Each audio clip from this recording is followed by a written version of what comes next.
Bienvenidos, bienvenidas a este 16º domingo después de Pentecostés. Que el amor de Dios, la gracia de su Hijo, nuestro Señor Jesucristo, y la comunión del Espíritu Santo esté con todos ustedes, así sea.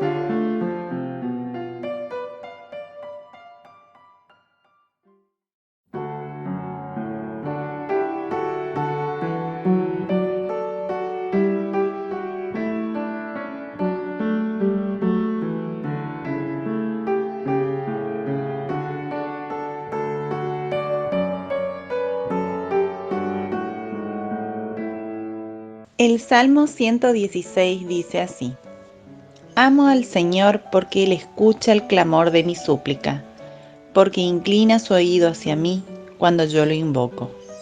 Los lazos de la muerte me envolvieron, me alcanzaron las redes del abismo. Caí en la angustia y la tristeza, entonces invoqué al Señor. Por favor, sálvame la vida. El Señor es justo y bondadoso, nuestro Dios es compasivo. El Señor protege a los sencillos. Yo estaba en la miseria y me salvó. Alma mía, recobra la calma, porque el Señor ha sido bueno contigo. Él liberó mi vida de la muerte, mis ojos de las lágrimas y mis pies de la caída. Gloria sea al Padre y al Hijo y al Espíritu Santo. Amén.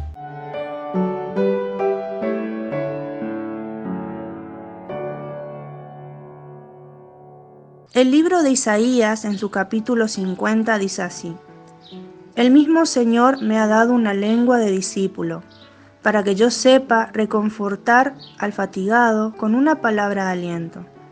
Cada mañana, Él despierta mi oído para que yo escuche como un discípulo. El Señor abrió mi oído y yo no me resistí ni me volví atrás. Ofrecí mi espalda a los que me golpeaban y mis mejillas a los que me arrancaban la barba.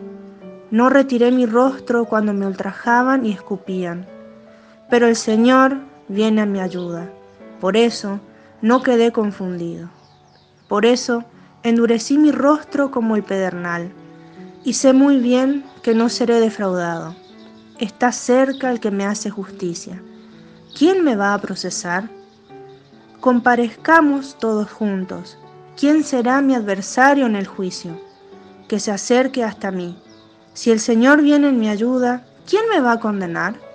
Todos ellos se gastarán como un vestido, se los comerá la polilla. Es palabra de Dios.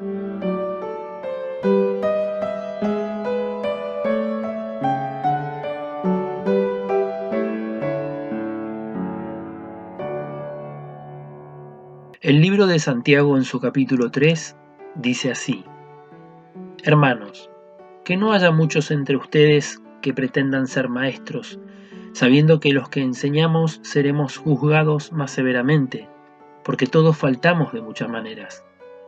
Si alguien nos falta con palabras, es un hombre perfecto, porque es capaz de dominar toda su persona.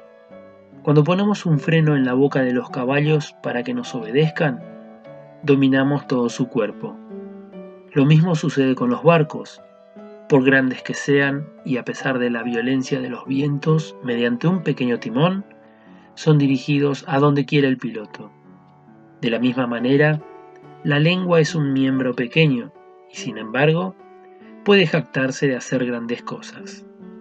Miren cómo una pequeña llama basta para incendiar un gran bosque. También la lengua es un fuego.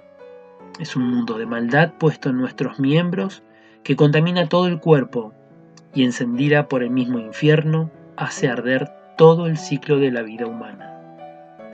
Animales salvajes y pájaros, reptiles y peces de toda clase, han sido y son dominados por el hombre. Por el contrario, nadie puede dominar la lengua, que es un flagelo siempre activo y lleno de veneno mortal.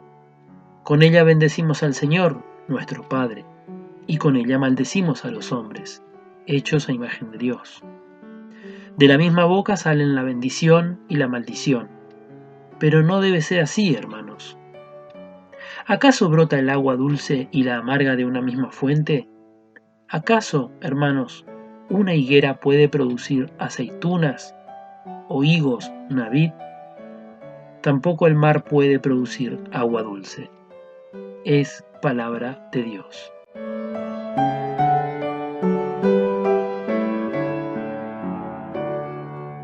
Y el Evangelio de hoy se encuentra en San Marcos, capítulo 8, versos 27 al 38. Gloria sea a ti, oh Señor. Dice así la palabra del evangelista Marcos. Jesús salió con sus discípulos hacia los poblados de Cesarea y Filipo, y en el camino les preguntó: ¿Quién dice la gente que soy yo? Ellos le respondieron: algunos dicen que eres Juan el Bautista, otros Elías, y otros alguno de los profetas. ¿Y ustedes, quién dicen que soy yo? Pedro respondió: tú eres el Mesías. Jesús les ordenó terminantemente que no dijeran nada acerca de él, y comenzó a enseñarles que el Hijo del Hombre debía sufrir mucho y ser rechazado por los ancianos, los sumos sacerdotes y los escribas, que debía ser condenado a muerte y resucitar después, al tercer día. Y les hablaba de esto con toda claridad.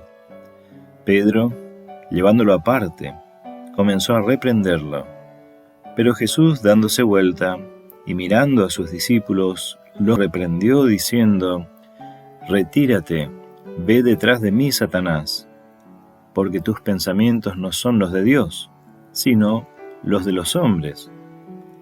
Entonces Jesús, llamando a la multitud, junto con sus discípulos, les dijo: el que quiera venir detrás de mí, que renuncie a sí mismo, que cargue con su cruz y me siga.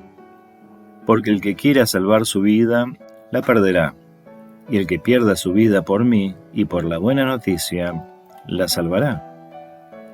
¿De qué le servirá al hombre ganar el mundo entero si pierde su vida? ¿Y qué podrá dar el hombre a cambio de su vida?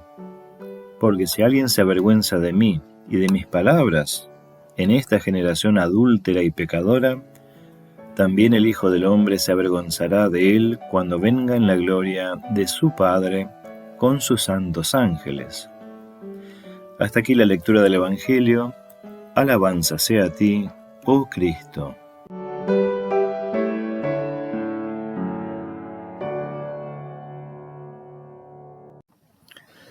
Gracia y paz de Dios, nuestro Padre, y de su Hijo, nuestro Señor Jesucristo, para con todos ustedes. Amén. Lo que nos hace humanos es el lenguaje. Por el lenguaje somos introducidos a la cultura. El lenguaje nos permite interpretar, conocer, aprender. Por medio del lenguaje expresamos sentimientos. Y también en el lenguaje tenemos un lugar. Este lugar dentro del lenguaje está relacionado con el posicionamiento subjetivo. Es la posición desde la que enfoco mi atención para desarrollar mi interpretación. Desde allí doy valor o lo quito. Desde allí establezco prioridades. Desde allí comprendo el lugar que debo tener en relación al otro. Hoy las lecturas bíblicas nos vuelven a llamar la atención sobre el lugar que ocupamos en la convivencia dentro de la cultura, y aquel lugar al que Dios nos llama a fin de que seamos rescatados del mal y de las fuerzas de la muerte que están dominadas por el pensamiento que esquiva, desvía o evita la atención sobre la voluntad de Dios. ¿Qué habrá pasado por el pensamiento de Pedro al pretender decirle a su maestro lo que debía o no hacer? Es como si Moisés hubiese querido decirle a Dios qué debía decir el Decálogo, o algún profeta pretendiendo decirle a Dios sobre qué sería conveniente profetizar. pues ni Moisés ni los profetas confundían sus pensamientos con los de Dios. Siempre se ubicaron detrás de la palabra que eran enviados a anunciar al pueblo. El pueblo, aun sabiendo de este Dios, solía y suele extraviarse, extravío que lo conduce a la perdición. Y es en medio de esta confusión que Dios se acerca para orientar la atención sobre aquello que nos ayudará a superar los males que nos sostienen o nos conducen a la muerte o al vacío de vida, si queremos decirlo así. Jesús le pregunta a sus discípulos: ¿ustedes quién dicen que soy yo? Pedro le responde: tú eres el Mesías. Y de esta manera reconoce en Jesús a Dios. Pero al escuchar lo que implicaba seguir la voluntad de Dios, Pedro pretende de forma autoritaria y severa su desaprobación de la voluntad de Dios expresada en Jesús. Jesús le pone nombre a esta desaprobación de Pedro y lo llama Satanás, de modo que el diablo o lo demoníaco no anda flotando por algún lado fuera del ser humano, sino que está ubicado en el pensamiento. Jesús le dice a Pedro: aléjate, ve detrás de mí, Satanás, porque tus pensamientos no son los de Dios, sino los del ser humano. Jesús no expulsa a Pedro del grupo de discípulos, pero sí educa su pensamiento, señalando que no debe desaprobar la voluntad de Dios, que no debe ponerse delante de la voluntad divina. Y la enseñanza ya está dirigida a los discípulos y a la multitud, es decir, a todos. El que quiera seguirme, que cargue con su cruz y me siga. Seguir a Jesús es ponerse detrás de la voluntad de Dios, aunque eso signifique una cruz. Y si alguien se avergüenza de la voluntad de Dios, será el ejemplo de lo que para Dios es una vergüenza. Santiago plantea a la comunidad cristiana: nadie puede dominar la lengua, que es un flagelo siempre activo y lleno de veneno mortal. Con ella bendecimos al Señor nuestro Padre y con ella maldecimos a los seres humanos. De la misma boca salen la maldición y la bendición. Pero no debe ser así, hermanos, dice Santiago. Con esto, Santiago aclara que maldecir o desearle el mal a otras personas es algo de lo que Dios se avergüenza.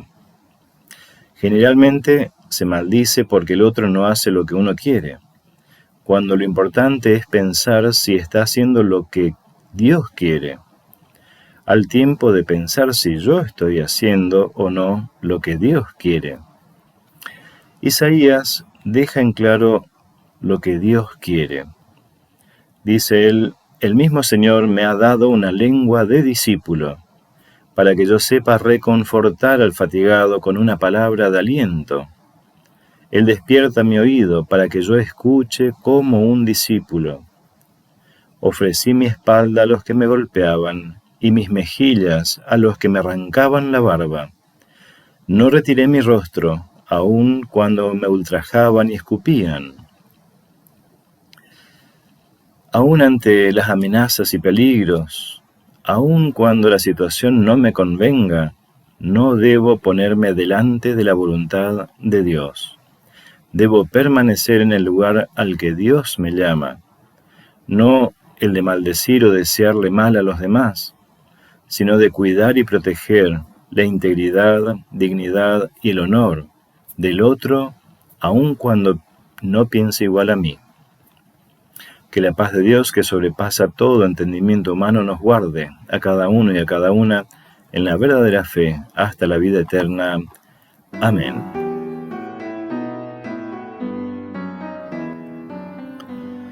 Señor Dios y Redentor nuestro, elevamos nuestras oraciones a ti, el que nos da discernimiento sobre las realidades que interpretamos. Ayúdanos a orientar nuestro pensamiento hacia tu voluntad, a fin de no ceder a la tentación de desearle mal a la vida de otras personas o familias, sino por el contrario, madurar nuestro compromiso en tu proyecto de salvación en este mundo. Derrama tu misericordia sobre las familias y pueblos que confían en ti, fortaleciendo así su fe y esperanza. Te pedimos por los enfermos, especialmente por Marian Carsten, Irma Espíndola, Ramona Garay, por Silvia Linel, por Albina Hasselström y Veda Centurión, por Matías, el nieto de Erna, y por toda su familia, y en sus nombres por cada persona que conocemos y que esperan en ti.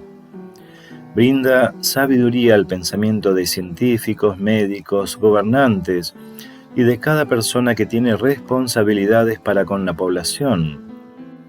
Ayúdanos a superar esta pandemia y a educarnos diariamente en el cuidado mutuo.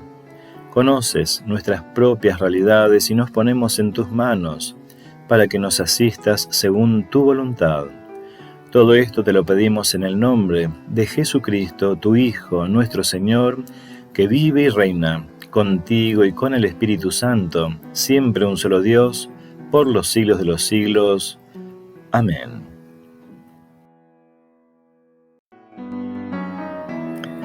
Recibamos la bendición de Dios.